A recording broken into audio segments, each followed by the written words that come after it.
A 150-pound apex predator knocked on a stranger's door at midnight, carrying something in her jaws. This is the story of what he found on the other side. The Appalachian mountains don't forgive weakness. Daniel Voss knew that better than most. A former field medic turned wilderness recluse, he had retreated to a stone cottage deep in the Tennessee highlands 3 years ago. Not running from anything, he told himself, just done with the noise of a world that never seemed to slow down. His nearest neighbor was 11 miles of switchback trail away. His phone got a signal twice a week if the weather cooperated. That was the way he wanted it.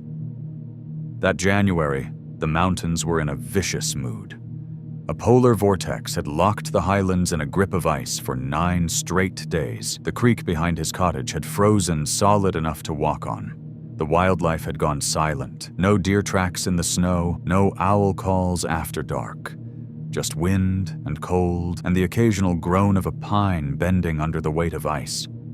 Daniel was at his workbench that night, repairing a snowshoe binding by lamplight, when his dog Rufus went rigid. The old blue-tick hound didn't bark. He just stood at the front window, every muscle locked, a low vibration building in his chest that never quite became a sound. Daniel had learned to trust that vibration more than any alarm system. He set down his tools. Then he smelled it, even through the thick stone walls, a raw animal musk, dense and wild and completely out of place. Something was on his porch.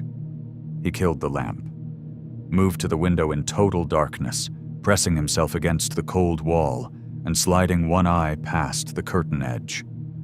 The motion sensor light above the door had clicked on, flooding the porch in harsh white light.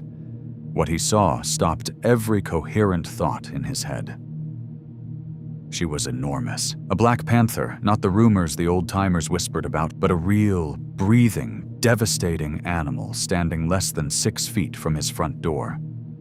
Her coat was soaked through, matted with ice crystals along her flanks. She wasn't pacing. She wasn't snarling. She was just standing there, facing the door, completely still. And then she did something that rewired something deep in Daniel's brain. She raised one paw and pressed it flat against the wood, not scratching, not clawing, just pressing, like a knock, like a plea. Rufus whimpered once and retreated under the bed. Daniel stood frozen for a full 30 seconds. His rational mind was running every calculation. 150 pounds of apex predator capable of snapping his spine before he registered the movement, standing on his porch in the middle of a blizzard. Every survival instinct he had was screaming the same word, don't. But his medic's eye had caught something else, the way she was holding her left rear leg, just barely off the ground, the paw never quite making full contact with the snow. And lower, almost hidden against the dark fur of her chest, a shape, small, limp, dangling from her jaws like something already lost. A cub, motionless. He watched her lower her head and set the tiny animal down on the cold porch boards. She nudged it with her nose. Once, twice. It didn't move. She looked up at the door again, and even through the darkness and the glass, Daniel felt the full weight of what she was communicating. It wasn't aggression. It wasn't territorial. It was something so raw and universal that it bypassed every language barrier that exists between man and animal. She was begging. He grabbed his heavy jacket, his medical kit from the shelf, a habit left over from another life, and he put his hand on the door bolt. His fingers were shaking, not from the cold. He slid it open anyway.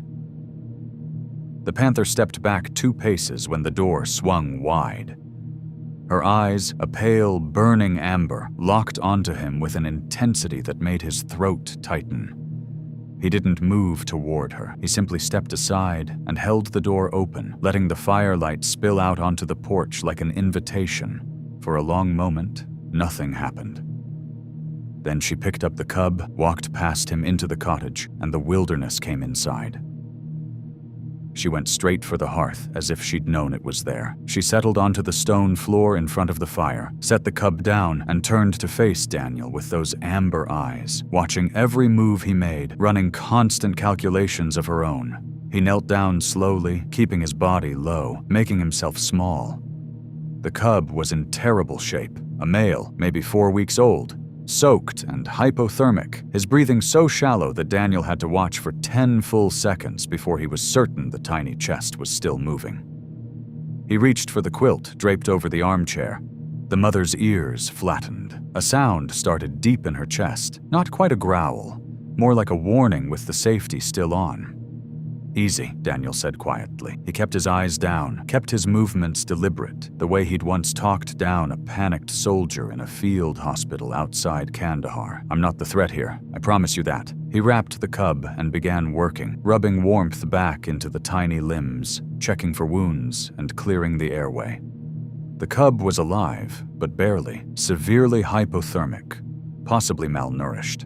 Daniel warmed goat's milk on the stove, added a drop of honey, drew it into a syringe, and began feeding the cub drop by drop. While he worked, he examined the mother's leg without touching it yet. The rear left paw was grotesque, swollen to nearly 3 times its normal size. The skin beneath the fur pulled tight and shiny.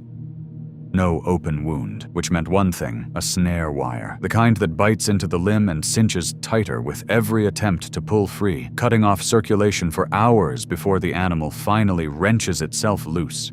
She had torn herself out of it. The damage left behind was massive. She had walked to his door on a leg that should have been immovable. She had carried her cub the entire way. When he reached for her paw, she snapped, teeth clipping the air an inch from his hand. A strike so fast he didn't process it until it was already over.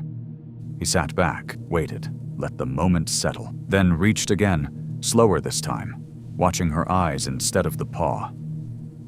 She snapped again, but this time pulled back before making contact. "I know it hurts," he said. "I know." On the third attempt, she closed her eyes and turned her head away. She let him touch it. He worked for 2 hours, anti-inflammatory gel, cold compression, supportive wrapping. The cub, whom Daniel quietly named Cole, had started making sounds by midnight, thin, reedy little cries that made the mother's whole body respond, her head lifting every time, her tail sweeping slow arcs across the stone floor. For 3 days, the storm kept them all inside. On the second day, Daniel found the snare marks in her fur and the pattern of the damage, and he knew the wire hadn't ended up there by accident. Someone had run a line, probably more than one. On the 4th morning, with the storm broken and Cole now stumbling around the cottage on unsteady legs, already terrorizing Rufus, who accepted his torment with the dignity of a dog who understood the situation was temporary, Daniel laced up his boots and followed the mother's back trail into the snow. He found the line 1.5 miles out. 7 snares, professionally set along a game corridor, are completely illegal. He triggered everyone with a fallen branch, the metallic reports cracking through the silent forest. Then he photographed everything with his satellite communicator and transmitted the coordinates to the Wildlife Enforcement Office in Knoxville. 2 days later, he learned 2 men had been arrested at the trailhead with a truck full of equipment. He never told anyone what had brought him out there looking. On the 5th morning, the mother stood at the door and looked back at him once. Cole bounced off her legs impatiently. Daniel opened the door. She walked out into the clean white morning without hesitation, the cub scrambling after her, and within 30 seconds the forest had swallowed them both completely. The cottage felt enormous that evening. Summer came slowly to the highlands. Daniel had gone back to his rhythms, the workbench, the creek, the long silences he'd originally come here for. He'd almost stopped listening for sounds that didn't belong. He was splitting wood behind the cottage on an August afternoon when Rufus lifted his head toward the tree line and wagged his tail once. Daniel turned. On the granite ledge above the creek, half hidden in the green shade, a black panther sat watching him, fully healed, coat gleaming. And pressed against her flank, already half her height, a young male panther with pale amber eyes, studying the man below with open curiosity. They stayed for a long time, long enough for Daniel to understand what the visit meant. Then the mother stood, touched her nose to her son's ear, and led him back into the trees. Daniel picked up his axe and went back to work, but he was smiling, and for the first time in 3 years, the mountains didn't feel quite so indifferent. Some doors, once opened, change everything on both sides of them. If this story moved you, Share it with someone who needs to be reminded that compassion has no species. Drop a comment below. What would you have done? And subscribe for more stories from the wild places where the real world still exists.